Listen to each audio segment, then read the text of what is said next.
The Madrid Grand Prix has been confirmed. We'll talk you through the details of the track and what we know. And what could this mean for the Barcelona Grand Prix? All coming up in this episode of F1 Briefings, proudly in partnership with Sports Illustrated. My name is Alex Harrington. I'm an FIA accredited journalist. And to my left is Lydia Mee. Hello, and if you like what we're saying, please do give us a follow on social media. I'm at Lydia Mee F1.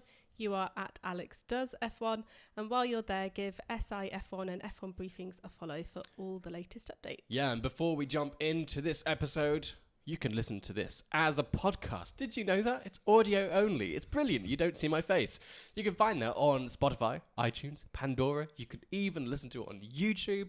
Oh, the possibilities are endless. Just go to your favorite podcast supplier. But let's talk about what we know. First of all, this morning, we were given... I mean, it's the worst kept secret in the world, isn't it? We knew that this was coming for a good long time. We actually were told to not publish anything for ages, but weren't we told? We have a contact at F1, and didn't he say that we couldn't publish anything? There was a few rumours going around that they weren't too keen on. But, like, I'm sure there was something, like, we wrote about it and we were told to take it down. No, I don't think so. No. Okay, maybe not. Maybe not. Maybe not. I'm just getting confused. But yeah, so let's talk about what we know. We were given this incredible, like, Spanish F1 theme tune. I don't know what I'm doing, but it was kind of like, it was brilliant. I really enjoyed it. It actually made me really excited for the Madrid Grand Prix until we found out it was a street track. Now, let's just run through the details of what we know. I've got the notes right in front of me over there.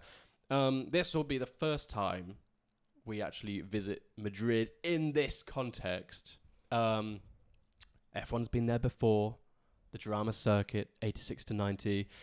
The European Grand Prix in Valencia a bit later on. We've been around and about, but never in this context. It is a street race, which likely means it's not going to be very good. Or that Perez will win. Or that Perez will win if he's still in F1 by 2026. No, it's a good point though, isn't it? Sorry, so whoa. The contract begins in 2026. It is a 10-year contract. Mm-hmm. That means it will likely replace Barcelona as the Spanish Grand Prix because, let's face it, we've got a record-breaking season this year. They haven't got space for another track or another Grand Prix during the year. So it's a hybrid track. It's going to be kind of similar to Miami. Again, similar to Miami, it's going to be around the Alfredo Di Stefano Stadium, which is near the Real Madrid FC training complex.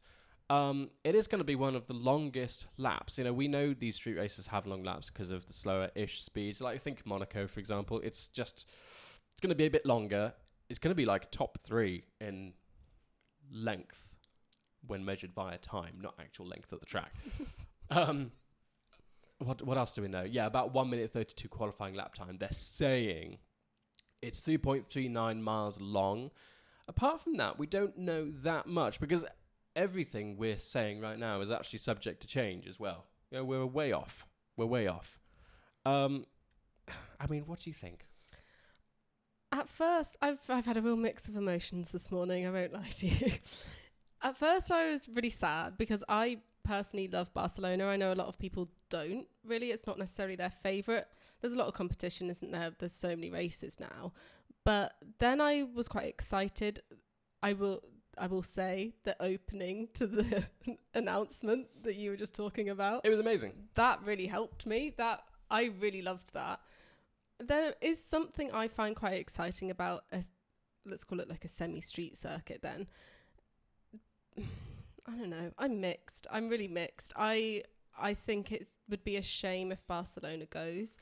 They aren't committing to that yet. They are saying that, you know, all is not lost for Barcelona. There will still be discussions, but like you say, I just don't see how they could make that work unless they alternate it. Yes, they could alternate because they were actually talking about that, weren't they? Yeah, I think I want to get more into Barcelona in the last part of this video. Yeah, I mean, when you think street circuit, you think 90-degree corners, and in the middle over here, you actually can see that there is a map of it. the idea that they have so far, and like 2/3 of it is 90-degree corners. We went on Instagram because F1 posted this too. There you go. Look, you can see like the whole left side of that is a lot of 90-degree corners. There's a long kind of sweeping curve, which I think is quite exciting. I mean, it looks okay. It doesn't look like a kind of standard street circuit, which it's not. It's a hybrid. I don't know. It's just another street circuit. Like the whole reason they're doing this is because they can get more eyes on it. I think over the weekend they're expecting 100,000. I think it was about 110. Yeah, compared to Silverstone, which is like 400,000. But what they're saying is that because it's within a city, it's easier to get to, and there's more, let's face it, there's more revenue creating opportunities, there's more sponsorship opportunities. They can do more around the city. They can make it a big event, not just a Grand Prix, because that's the issue, isn't it? Liberty Media have a business model, and the business model isn't holding Grand Prix and making money out of tickets. It's holding events and making a lot of money out of the events. I mean, kind of think Vegas. Like, Vegas was very similar. The Grand Prix was almost like an afterthought in Vegas. And yes, it was a great race. It was a great race. And I think a lot of people, there's a lot of criticism about street circuits. But there is an argument to say that a lot of some of the most exciting races are on street circuits. Yeah. Yeah. If you go by last year, where Baku. obviously we had Max and Red Bull dominating, it then, I felt, put more emphasis on the circuits to bring some excitement, because obviously we kind of knew who was going to win. Yeah. I don't know, it's mixed. Also, I feel with Monaco, for example, although a lot of people, the race, there's not a lot of overtaking opportunities, but that makes qualifying even more exciting. And it just mixes things up a bit.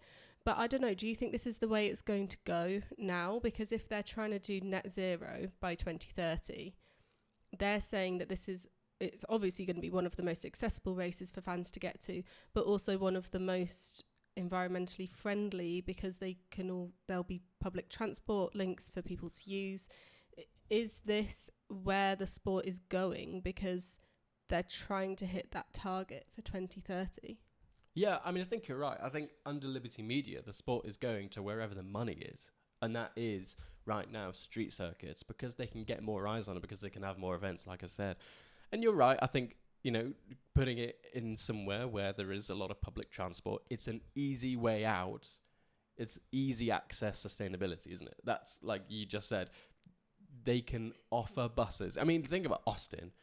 Austin compared to Miami.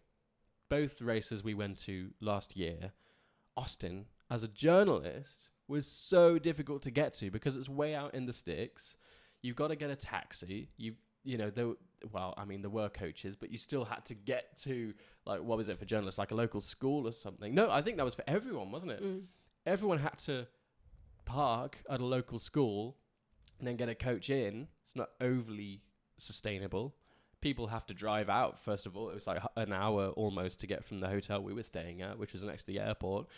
I think, being in a city, having public transport, having all those amenities available is an easy way of making it easier for people to get to, not having to drive, whatever. But I still think, I know that the main reason for them doing this is money. So, does that fill us with happiness? I don't know.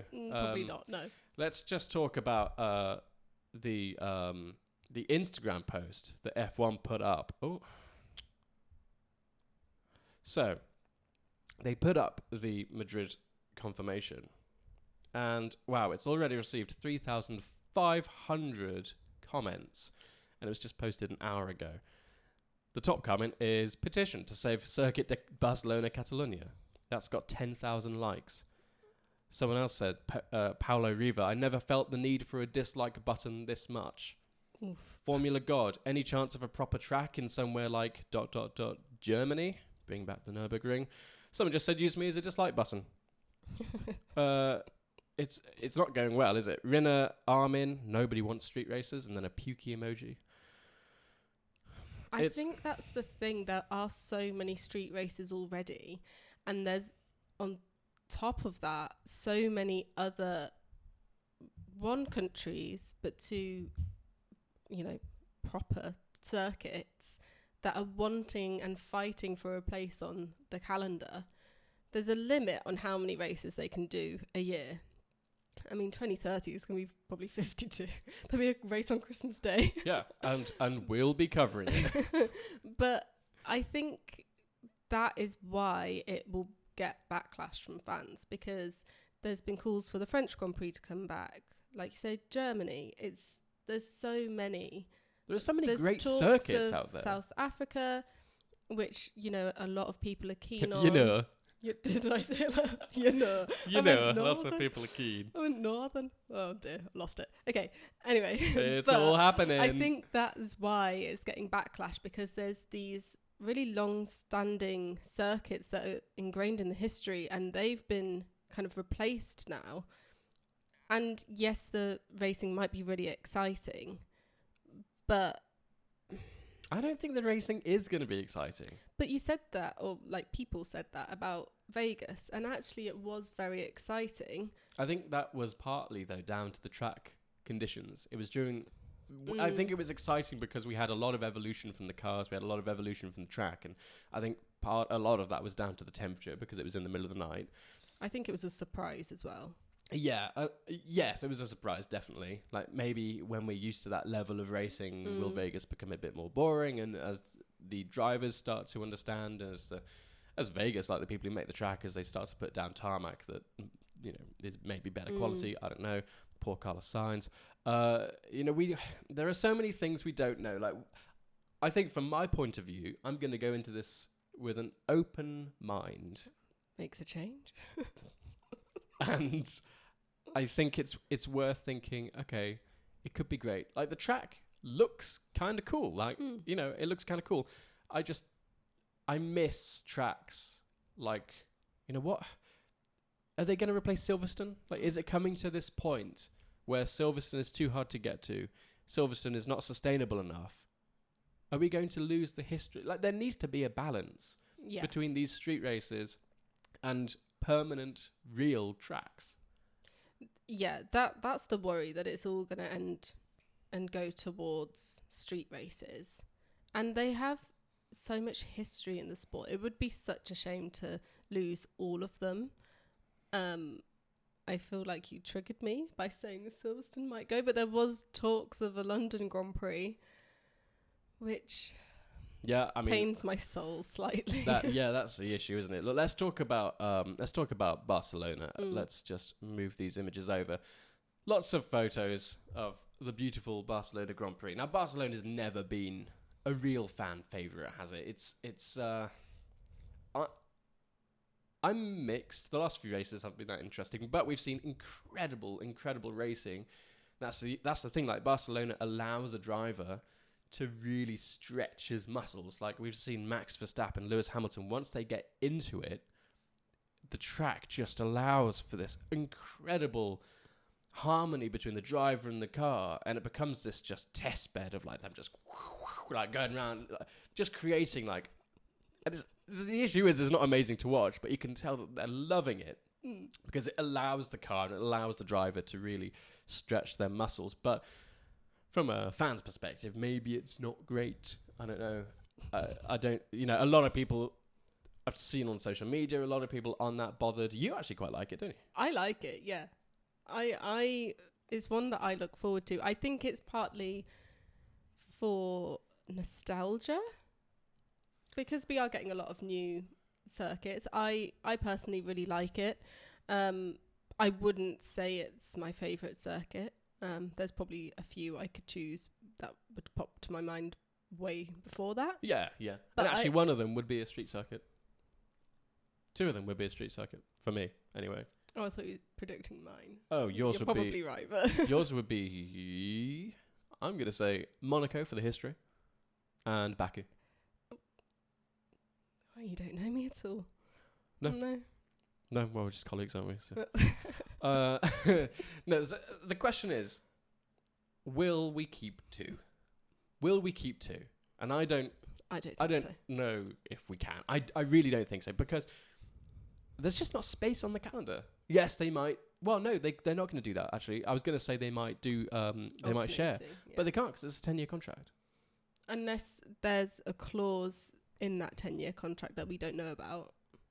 Yeah. I'm holding on hope. You are gripping, just grabbing at the straws. Like, come on. Yeah. Okay. Future is uncertain. Yeah, the tracks, people,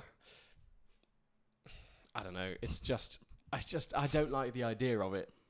I don't like the idea that F1, or rather Liberty Media, is ripping through the tracks we know and love, regardless of how much we actually love them. You know, how much of this is down to the cars as well? Like, the cars aren't great at the moment, therefore the racing isn't great. I think Max has dominated so much over the last couple of years that we go into racing thinking, oh, again. And, you know, it's great. I'm not taking anything from him. Like, come on. If I was Max, I'd be like, yeah, correct. I'm going to win every bloody race because I can. But, you know, it doesn't make for the most incredible racing to watch. If the cars were more interesting, maybe the track would feel a bit more interesting. You know, Spain is obviously a huge integral part of F1. We're not going to lose Spain. You know, we've got 10 years after 2026. It's, you know, 2035 is going on to, or whatever, 10 years. Yeah, that's right, isn't it? Maths. Yeah. I think the issue, because I think there are further issues than just what we like watching, because motorsport is a self-serving thing, isn't it? Like, it has to feed itself with money. You know, we saw quite a few years ago maybe, before Liberty Media kind of took over, or maybe like at the beginning of that, Silverstone was under huge financial constraints, and they were really struggling. And for a little while, it looked like it wasn't going to carry on, which is incredibly sad. But if something like Silverstone, if something like Barcelona does disappear because the F1 is not there to feed it, you know, if F1 disappears from it, they rely on like smaller, lower ladder racing series, like, you know, BTCC for Silverstone, Formula 2, Formula 3 for Barcelona. If there's not that income from Formula 1, what happens to the track? Is the track going to disappear? And if it does, if it can't sustain itself because it hasn't got the revenue from Formula 1, what does that mean for Formula 2, Formula 3, lower ladder, grassroots, or more grassroots racing? It's also going to be more difficult for the rookie drivers, isn't it? Because at the moment, Barcelona is one of the circuits that they will know quite well going into their rookie season. But if that's gone as well, you lose that. Yeah. It's just going to become even more difficult. I think we saw that with, let's say, we'll go with Oscar last year. He obviously had an incredible first year, but you could tell on the weekends that it was a circuit that he hadn't raced on before. It did take him a little longer to get used to it. I would say he was very good at adapting to new races. I think Logan Sargent. But yeah, Logan Sargent, he was massively on the back foot for those races, and it's only going to become harder if races like Barcelona are going to keep dropping off. Yeah, you're right. Like, rookies, they have certain tracks that a lot of racing events go to. And if you you know, you can't, like, I don't know, you can't have like a smaller grassroots motorsport event have a track pop up for them. You know, you just can't, there's not the money in it.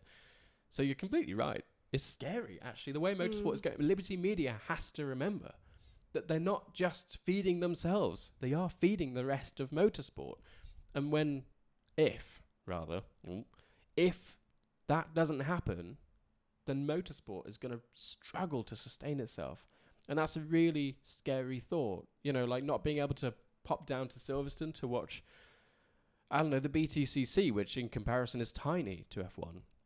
Or, you know, smaller. What about women's racing? Well, yeah. I don't know. Liberty Media needs to think they are part of a larger ecosystem here. And it is scary because they are not contributing to that ecosystem right now. You know, there is all this thing about women's racing, F1 Academy. That's all great. And obviously we support that. And Liberty Media obviously supports that, but they need to think further than their checkbooks and further than their profit and loss accounts, because right now it's scary. It's almost like they're just killing everything else off so they can take in the money. Do you think as well I'm going to start that again. What do you think this might mean for fans as well? Because to compete, if we go for Silverstone, for example, there's been a lot of fan backlash for the increase in prices for the tickets for that. Yeah. And that's because they're trying to keep the track going. Good point. It could I mean, I don't know. I'm not great at business, I won't lie. No, well, Using that as an example, surely that could be something that we see, that these kind of more legacy permanent tracks, they're going to start struggling to compete and they're going to have to raise their prices. Legacy tracks. Isn't that just sad that we have to call them legacy tracks now? Yeah, no, you're right. They will be working out, okay, without F1, we've lost that much revenue. How are we going to make that revenue from what's left? Yeah. And they will have to increase their prices because they have to maintain the track. And then that's going to make it even harder for those lower racing series. I would say lower, you know. Other racing series. Not as popular. Not as rich. Yep, financially stable. Thank you. Yeah, exactly. Definitely. I think, you know, the track's going to become more expensive.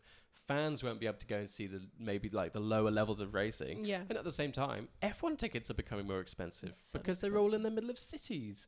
What about people outside a city? It's so expensive to travel into a city and stay, let alone then go to an F1 race. You know, I know F1 has no trouble getting bums in seats right now. Well, actually, saying that, we were there at the Vegas Grand Prix and everything but the race looked pretty scarce. They sent them home. They sent them home. It's just worrying. I feel like, you know, people who don't have a lot of money, who should have all the access. Well, not all the access. Obviously, you pay for access, but you know they should have access. People with, you know, like me. When I was just out of university or like just out of high school, I want to go and watch racing. I couldn't afford it. Like going to my first F1 race, it was hundreds of pounds, and it was expensive, and it was still a treat. But well, it was a treat, obviously. But then now, it's becoming thousands of pounds. There is no chance that I would have been able to watch F1 if I was starting now. And then what? I wouldn't be doing this. No. I wouldn't be doing this. I wouldn't be working with Sports Illustrated because I would never have seen a live F1 race. And that's really sad. It is sad. Liberty Media, sort it out. Pricing's ridiculous. And this is just going to push up pricing. You're exactly right. Have we got anything more to say on the subject? I don't think so. I think you can tell it's still a bit fresh for us this morning. Yeah, things are obviously changing. I don't like change. F1 seems to love it. Let us know what you think down in the comments. I'm really interested to know actually what you think. Just, you know, do you think, first of all, the Madrid Grand Prix is a good idea? Do you like the look of the track? And then on top of that, do you think F1 is going to be exchanging more of these legacy tracks for street races? We'll see. Only time will tell. But so far, I'm trying to keep an open mind. I like to try and be positive, so that is where I'm at. Yeah. With that in mind, thank you so much for watching. Emergency video right here. We might do another one today. You never know. If we do, see you then. If we don't, see you on Thursday. Thanks so much for watching. Subscribe, like, turn notifications on. Go listen to us on your favourite podcast provider. And in between videos, go to f1briefings.com. You'll be forwarded to our little home on the Sports Illustrated website. Very exciting stuff. Season's about to start. Car launches. Woo! Bye. Bye, guys.